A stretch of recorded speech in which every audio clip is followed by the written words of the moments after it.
ओम श्री गुरुवे नमः। ओम शांति शांति शांति। प्रणाम भगवान। भगवान योग वासिष्ठ महारामायण से निर्वाण प्रकरण उत्तरार्ध और सर्ग नंबर 76 से 77 लेते हैं भगवान, जिसमें शीर्षक है प्रलय काल के मेघों द्वारा भयानक वृष्टि होने से एकार्ण वन की वृद्धि तथा प्रलया अग्नि का बुझ जाना। श्री वशिष्ठ जी कहते हैं, रघुनंदन, जब भूमंडल और पर्वत समूह का विस्तार अंगार राशि से भर गया, सर्वत्र ज्वाला मालाओं का समूह छा गया और 12 अर्थात 12 सूर्यों का तेज सुस्पष्ट रूप से प्रकाशित होने लगा, जब ब्रह्मरूपी प्रस्थ रहित सरोवर में ज्वाला रूपी दलों से सुशोभित एवं चिंगारी रूप केसरों तथा उल्मुकों से युक्त प्रलय अग्नि रूपी कमलिनी के वायु प्रधान सर्प एवं पर्वत रूप मूल पाताल तक महान अग्नि रूपी कीचड़ में मग्न हो गए, तब आकाश को संचरण के योग्य देख मशक में पानी ढोने वाले ऊँटों की सेना के समान कल्पांतकालिक संवर्तक नाम वाले मेघों के समूह, जो काजल की भांति काले थे, गर्जन तर्जन करते हुए निकट आ गए। फिर तो वहाँ प्रबल प्रचंड धार वृष्टि होने लगी।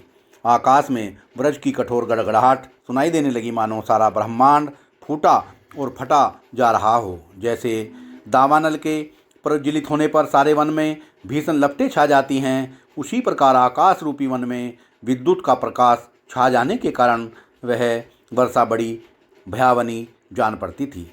पृथ्वी चट चट शब्द के साथ टूटने लगी, उसकी अंगार राशियाँ फूट फूट कर बुझने लगी। मेघों की गर्जना के साथ ही बढ़ती हुई घोर वृष्टि लोक लोकांतर धराशायी होने लगे। अंगार युक्त जगत रूपी गेहे में विलास करने वाली वह वृष्टि धरती की ज्वाला रहित वाष्प शोभा से सत्कृत हुई और उस शोभा ने प्रकट होकर मानो सखी की भांति उसकी अगवानी की। तदंतर जब पृथ्वी, जल, तेज और वायु इन चारों महाभूतों में परम विक्षोभ उत्पन्न हो गया, तब उस महाप्रलय की वेला में तीनों लोक ऐसे जान पड़ते थे मानो तमाल के वन उड़ रहे हों। सारी त्रिलोकी भस्म मेघ, धूम मेघ, महाकल्पातकारी मेघ, वाष्प रूपी मेघ तथा ऊपर छाए हुए जलकणी रूपी मेघ, इन पांचों प्रकार के मेघों से आच्छादित हो रही थी। आकाश में लगातार खंभों के समान मोटी मूसलाधार वृष्टि हो रही थी। कल्पांत काल की आग को बुझा देने वाली उस अंधाधुंध वर्षा से ढम ढम की घनी घोर आवाज़ हो रही थी।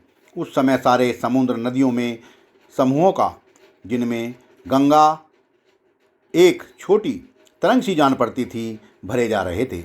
आकाशवर्ती भयानक मेघों की भांति वे सरिताएं भी अपनी जल राशि से समुद्रों को परिपूर्ण कर रही थी। पर्वतों का आधारपीठ भूतल जीर्ण शीर्ण होकर खंड खंड हो चुका था, इसलिए उन पर्वतों के तट प्रांत गल गए थे। इधर उन्हें प्रलय काल की वायु उड़ा रही थी। इस अवस्था में उन लुढ़कते हुए पर्वतों के गिरने से संसार के सारे समुद्र उनके द्वारा संकीर्ण हो रहे थे। समुद्र की तरंगों द्वारा ऊपर फेंके गए प्रस्तर खंडों से बादलों को छिन्न भिन्न कर देने वाली प्रलय वायु समुद्र की गर्जना के समान भीषण एवं गंभीर घोष करती हुई त्रिलोकी की सारी दिशाओं के तट प्रांत को नष्ट भ्रष्ट किए देती थी। प्रचंड वायु के टकराने से पर्वत समूह की गुफाओं में जो भाएं भाएं की आवाज़ उठ रही थी, उससे सारा संसार व्याप्त हो गया था। लोकपालों के नगर झोंके खा खा कर चक्कर काटते हुए सब ओर गिर रहे थे। बड़े बड़े पर्वतों के विस्तृत भाग नष्ट हो गए थे। उस समय धूम और भस्म के बादल प्रकट होने लगे। पानी की बाढ़ से जनपद और नगरों के समूह धराशायी होने लगे।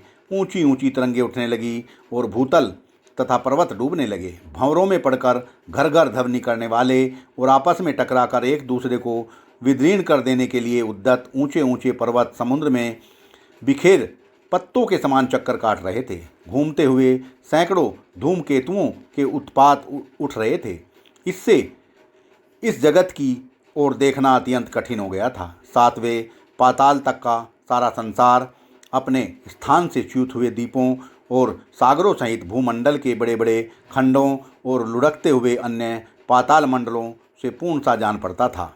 नीचे 7वें पाताल तक, मध्य में भूमंडल एवं पर्वतों तक और ऊपर आकाश मंडल तक एकानमन बना हुआ सारा जगत प्रलय वायु से परिपूर्ण हो रहा था। सत्संग को विराम देते हैं भगवान। प्रणाम भगवान।